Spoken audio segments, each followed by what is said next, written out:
Hello and welcome to PBCJ Presents, our weekly current affairs discussion series. It is here that we take a deep dive into matters affecting Jamaica, land we love. I am Maya Chung. This week we are joined by Minister of Industry, Investment and Commerce Senator Aubyn Hill. Welcome to the program, sir. It is a pleasure having you here. What a pleasure for me, Maya. Good to be here. Thank you so much. All right, we're going straight into this excitement. We, under your leadership, are going on a trade investment mission. I may not have that. You have it right. You're on target. Oh my gosh, that's why I like interviewing you, Minister. And you're going at the 23rd to spend 5 days in Guyana. Yes. How, what, where, when will this benefit Jamaica and move our economy into a better place? Well, this is the second time I'm actually leading a trade mission in a very short period of time. Early in October last year, I took about 38 people. Most of them were business, maybe 33, 34 of them were business people. We went there and had a number of business-to-business meetings. We had people from food, certainly a lot from the financial sector went with me at that time, people from training, a lot from IT. And out of that group, 5 business people are going back, which suggests to you that they've seen value in going to Guyana, and they're going back with this trade mission, which this time I'm taking 45 or 46 different companies. They're still coming in. Katie and my assistant just told me that another person has called from the launch that you were at of the rebranding of the ministry. They called, they're on board, they're going in, getting their tickets and so on to go to Guyana. So we're taking 60 people, or 62 or 63 this time. You're breaking news, because as good a journalist as I thought I was, I didn't realize you were still so if people can still come. Well, you know, or join. People are joining. To a level. What we're doing, my team at the ministry is doing, and JAMPRA, who are organizing it, you have to get your tickets, hotels. We bought out most of the rooms that were available. We, the ministry? No, we, the Jamaicans. Oh. Jamaican businessmen, they're paying for it. Businesswomen, they're paying for their but we, because, again, the reason why I'm leading the delegation is because I have access. When the ministry calls, we can get a booking of 60 or 70 rooms or 80 rooms that no single person can get. So we have arranged that, but they pay for it. Now, most of those rooms that we pre-booked through JAMPRA and elsewhere, through JAMPRA really, they're all gone. So we're now getting other rooms at other places for people who are coming in. Now, what we suspect, Maya, is when we get there, there'll be people who heard about the mission going, didn't make necessarily arrangement with us, but will turn up with us and will join the meetings, effect. And it just grows. Mm-hmm.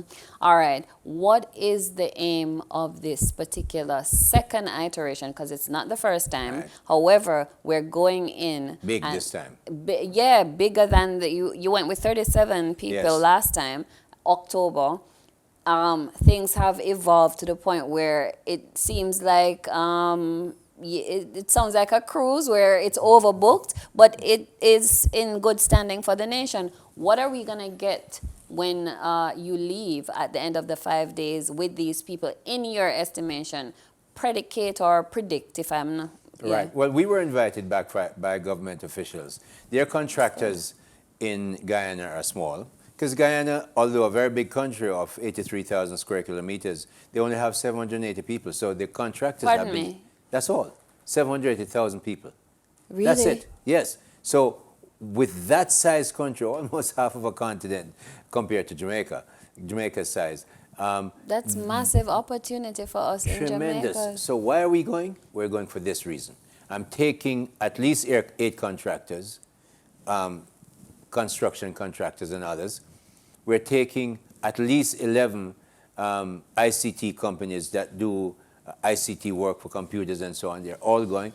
Heart is going with us because Guyana needs a lot of training, and Jamaicans need to work in Guyana because a country with $16 billion barrels of oil that have been identified, the country is going to change phenomenally in 3 or 4 years. So we're going at this stage to help them build out their schools. They have to build a lot of apartments. Jamaican contracting companies are there already, building out a mall, a hotel suite, huge construction. You're and we're gonna going back need for that. you're gonna need much more than 780,000 people to manage and benefit from 16 billion barrels of oil. Well, let me tell you what happened. I lived in the Middle East for 21 years. I lived heard in, that. in I heard, Kuwait yeah. and So Bahrain you learned a lot, yeah. and Oman and so on, and traveled across Saudi Arabia for many, many years. I saw what happened to the Middle East when Saudi Arabia, Abu Dhabi, Dubai were developing. And I know what's going to happen in Guyana. Right now, they have a port that has very low draft, 4 to 6 meters. In 4 or 5 years, they'll have probably the best port in the region because they'll have the money. But what's going to happen in between here and there, the 780,000 people, lots of people will come in to work and to live. And you go to Dubai, maybe, I'm guessing, 10% of the population in Dubai are Emiratis. They're all foreigners. So Guyana is going much of it's going to come from all over the place. I had an idea that the oil and your background in the Middle East had you focused on the development potential, and it's right here, CARICOM. So this is fantastic. You have a triple prong agenda: training. Yes. But I want you to fill in the other two because this is your interview. I'm going to start at the top. When I came into the ministry, before I came in, I had an idea, but when I came into the ministry, I asked my researchers to look at what's happening with our trade and export especially. What I found is amazing. I asked them, because we were celebrating 60 years of independence last year, I said, go give me the data for 61 years, from 1960 to 1961. 61 last year would have been the last year of data we have. So I look at 61 years. In 61 years, we had 1 year in 61 that we had a positive trade balance. In other words, we exported more than we imported, and that was a long time ago in 1966. So when we look at that, 1 year. When we look at that trade balance, that is so negative, and you look at for 50 years we had 1% growth. Now one might not be causational to the other, but they're certainly correlational. And we take a break at this point. You are watching PBCJ Presents. I am Maya Chung. We have as our guest this week Senator Aubyn Hill. Stay with us. We have more when we return.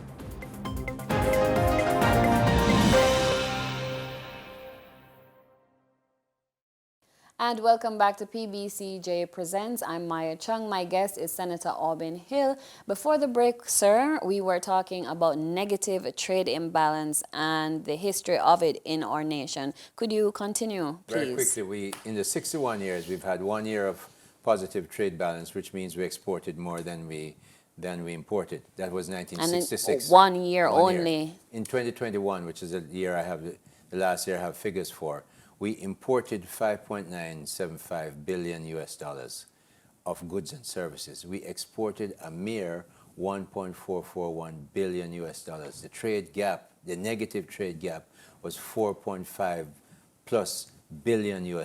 Now, if we continue, and we've continued that for 5-6 decades, we cannot become a rich country. There's another reason why we can't. We only have 3 million people.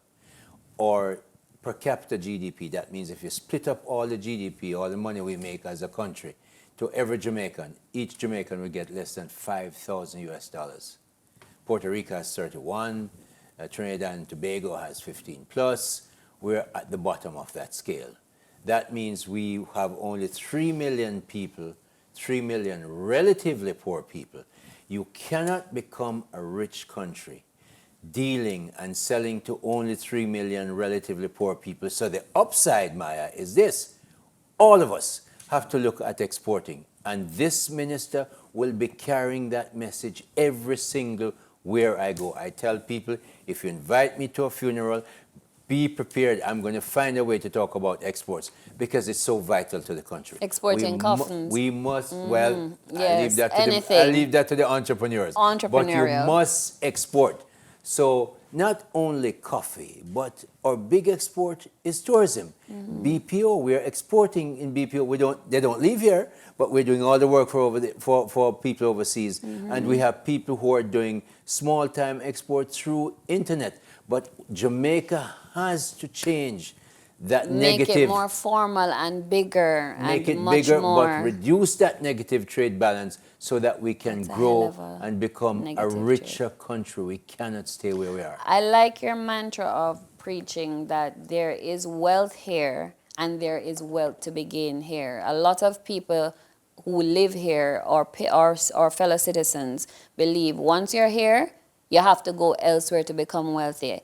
You have changed. I've not heard a minister in my years of reporting say, wealth is here, it can be gotten here, and we need to go after wealth and we can all be wealthy.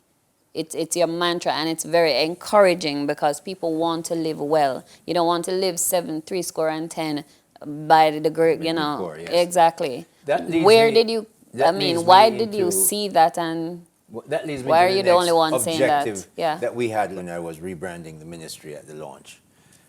And that's, we have to look at investment in Jamaica. Very often you normally you've heard about foreign direct investment. Yes, we need some of those.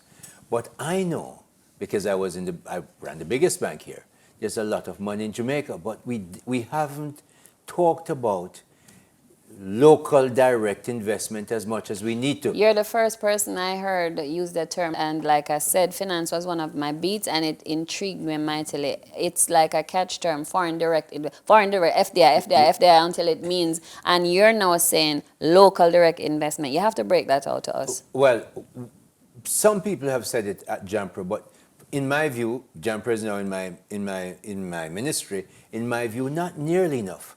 So we're going to have to say to local, because I look at what's going on. You look at the cranes around the country. I look at the accounts. I know what used to be in the bank, and people do have money. But you know, for the first time, Maya, a couple of weeks ago, I was at the British High Commissioner at a dinner, and two of our biggest investors, two of our biggest business house owners, said to me they have never felt like this in Jamaica in 40 years, where they're now feeling comfortable to invest billions of dollars in Jamaica so that we can build businesses, build manufacturing entities, create services that we can export, while we also look at getting foreign direct investments into the country. What has changed? What have you changed to make these types of people feel comfortable? Because I've heard that before as well. Rich people, the people who can invest, they just say, no, I'm not keeping my money here. What have you done? Great question. Since the Andrew Holness administration came in 2016, the first thing we did was we make sure we gave all those people who earn 1.5 million or less, we said, don't pay any income tax. Then in 2020, when the pandemic hit and the country is reeling and our economy fell. We're still reeling. Well, we're coming out. The numbers are telling us that we have had actually not a J turn as we expected, but a V turn, deep down and fast up. But when that happened, my colleague, Finance Minister Dr. Clark, went ahead with cabinet blessing to cut our GCT rate from 16.5 to 15, another 1.5%. So we move it down so people have more money in their pockets, because people know how to spend their money better than government. So the government should take only what we actually need, and we have done well. Our tax collections are good. Minister Clark was able to increase his supplementary budget by 60 billion, because 65.5 billion worth of new taxes come in we haven't raised taxes in the 7 years we've been in government. So this has motivated the local rich people? Wait. No new taxes. Yes. All right. But I didn't want to just take away. No, I'm sorry. No, it is encouraging people who have money to invest here, because also we've changed the laws to make government more transparent. The Bank of Jamaica focuses on keeping our inflation low, although there is now a challenge. But our currency has remained stable through much of the pandemic, which is unheard of in Jamaica. So we have a pandemic, we haven't gone and borrowed money right up to our neck, because that's what we usually do. And that brings confidence in Jamaica. And So, I I'm think encouraging people to invest here. And I think you also have a mantra where you are saying, please, people, stop borrowing so much. We're going to hold that point right there. We take another break. You're watching PBCJ Presents. Senator Aubyn Hill is my guest. Stay with us. We have much more.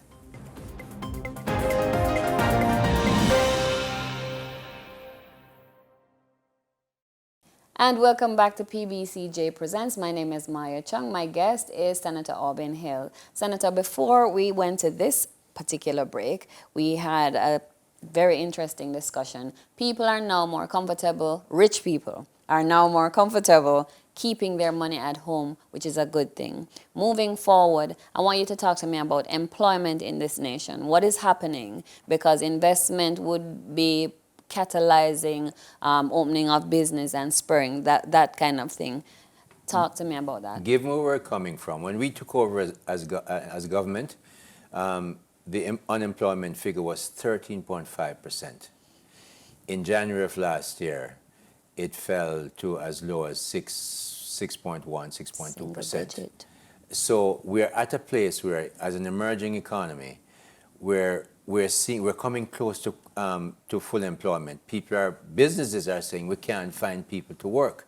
Now, that's not a bad thing for the economy, because Jamaicans have long been very available to businesses. Well, businesses will now have to make other arrangements to employ Jamaicans, but we're going to help, because we know we have about 300,000 or 400,000 people who are not in the workforce, so they're not counted. But most of them are males, or females graduate from university. The class is 70% females. But we have young men out there that really are not engaged in the economy. We have to get them involved. So, but in order for that to happen, we have to train. So we and HEART, the Jamaica the Jamaica Digital Services sector is under JAMPRO in my ministry. I chair that task force. Yeah. We're working closely with HEART to put in an apprenticeship program, not just to train people, but to certify, but train them on particular skills. You see all the cranes around Kingston, contractors are telling us they need people. They can't find masons, they can't find carpenters, electrical people can do electrical work. So HEART, the Prime Minister, under whom HEART falls, has just repurposed HEART, a new chairman,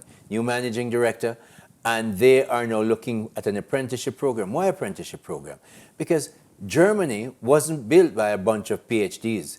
It was built by an amazing apprenticeship program that build the fancy cars that we know, all the engineering stuff that come out of Germany. They're the builders. We need to get into the internship training program. And I understand HEART is working. They're probably coordinating with people from the JDF for discipline and all that stuff that must happen. But we need to get these 300,000 people into our workforce so that we can provide Jamaican workers for the people we're inviting to come from overseas and invest in Jamaica, and local Jamaican investors. It's impressive to bring from double digits unemployment to single digits. So I will tip my hat. It's a historical low. We've never been that low. I tip my hat. Moving on, I don't know if you want to talk to me a little bit about JANAK and what that particular entity, body, program or paradigm means in your purview. It's such a pleasure. JANAK is Jamaica National Accreditation business, that accreditation and certification business. Mm-hmm. Now, JANAK is a very special entity. They have an arrangement with the Food and Drug Administration of the United States that they are one of 4 bodies in the world that can operate for the FDA. 2 of those bodies, I think, are in the United States. So another one is outside. And the Jamaican JANAK, Jamaica National Accreditation, is the entity that has the highest number of scopes or protocols. There are 11 protocols that the FDA has. Jamaica has 10. We're going for the 11th. And we serve 10 countries in CARICOM including Jamaica, and JANAK is looking to set up a satellite entity in Guyana, and we're looking to establish it in other countries. So, and the great thing about JANAK, because it provides this service, it doesn't take a penny of taxpayers' money. It's self-sufficient, and so it is really well run. It's part of that whole accreditation system that is in the ministry, the NCRA, the BCJ, and so on, food dumping. All of these people are in there, but JANAK is a leading agency, and I'm very pleased to promote it. It really is very good. I am gonna have to invite you back, but before I let you go, moving forward to the mission, what are some of the, or I make it simple, give me 2 main objectives. That might be really difficult with such a vast agenda. 2 main objectives that when you return at the end of the month and come back to PBCJ Presents to update me, 2 main objectives. I have to have these things when I come back with the team, this bigger team that I've gone with. I want to see 2 things. One, Jamaican businesses making partnerships with Guyanese businesses, because you can't do business in Guyana without a local partner. That's very vital. And the second thing, I want, again, Jamaican businesses, because I'm not going to negotiate. I'm saying Jamaican business, I want to see my team say to me at the ministry, these are the contracts or the arrangements that have been put in place or are being put in place, and this is what it means in terms of the businesses and employment of Jamaicans. The Jamaica Business Ministry, and I know I said that was the last one. It's our tagline. I like it. Why that? So before glad I let you go. The Ministry of Industry, Investment and Commerce has been there. But the truth is, the reason why I go that way, because the vast amount of money that the government spends, the money that pays me, if you work for the government, that's the money that pays you. It's the money that pays the Prime Minister. It comes from businesses. It's the income tax from business. It's the fees from business. It's the income tax and fees that the employees of business pay. So there's nothing called government money. The money comes from business. Even when the government borrows money, it's business taxes that must pay for it. Hence, the tagline of the Ministry of Industry, Investment and Commerce is Jamaica's Business Ministry. I love it. Senator Aubyn Hill, thank you for being my guest. It's been my pleasure. We wish you all the best. We hope you come back with every success. As I said, Jamaica Business Ministry, we're taking it to Guyana. Thank you very much for being my guest. Great pleasure, Maya. Thank you so much. You've been watching PBCJ Presents. My name is Maya Chung. My guest has been Senator Aubyn Hill. Stay tuned for more on this station. Stay with us.